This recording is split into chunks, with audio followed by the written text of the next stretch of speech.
I am indeed humbled and honored to be awarded a doctorate degree from such an outstanding university.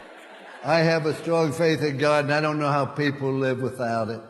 Ladies and gentlemen, I want you to know this. I was born with a silver spoon in my mouth. I know. I was born in Fallsby, West Virginia. And I went by where I was born last night, about 10:30. I was born in a cellar at home, delivered by Dr. McGraw. We had one bedroom for my sister, myself, and my parents. We had a half bath and a kitchen.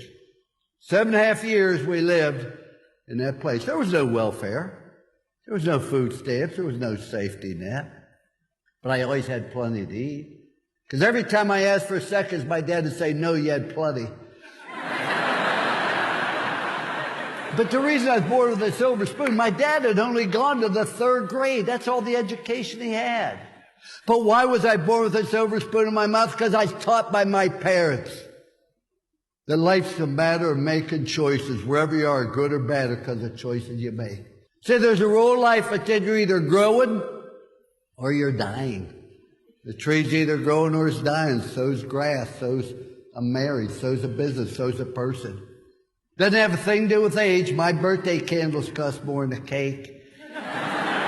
But it has everything to do. Am I trying to get better? Am I trying to prove we got on top and say, you know, this is pretty good. Let's maintain it. Let's not take any risk. We finished 2nd in the country at Notre Dame. Everybody called me an idiot. Guy finishes last in medical school. They call him doctor. That doesn't seem fair. When I left Notre Dame, I never thought I'd coach again. Where'd you go from Notre Dame? According to my mother, you go directly to heaven. You sit by the Pope. You don't coach anymore. And then I went to live in a town where the average age was deceased. And what I found out, I wasn't tired of coaching. You have to have something to hope for, something to dream. And even though you've done great things so far, what's going to happen now? I want to give you a simple plan. This is not something I talk about. It's something I believe, and it works. And I wish that I'd learned it when I was 21. There's only 3 rules you have to follow. Law number 1, do what's right. Do what's right and avoid what's wrong. If you have any doubt, get out the Bible. There's never a right time to do the wrong thing. And there's never a wrong time to do the right thing. Rule number 2.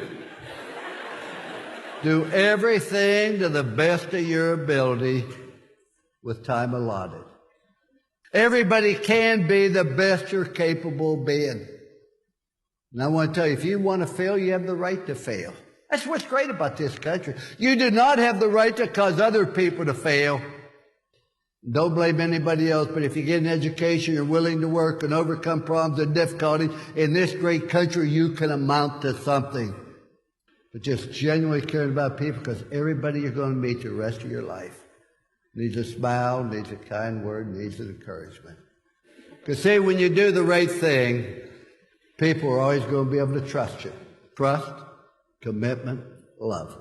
Because those are the 3 rules I had for my children, my team. My greatest accomplishment is not coaching, not TV, not speaking. The greatest accomplishment is my family. And I'm very proud of it. You can't take your money to heaven, but I'll tell you something. You can sure take your children to heaven with you. I leave you with this very last thought. Very last thought. Want to be happy for an hour? Eat a steak. Want to be happy for a day? Play golf. Want to be happy for a week? Go on a cruise. Want to be happy for a lifetime? Put your faith in Jesus Christ. Thank you very much. God bless.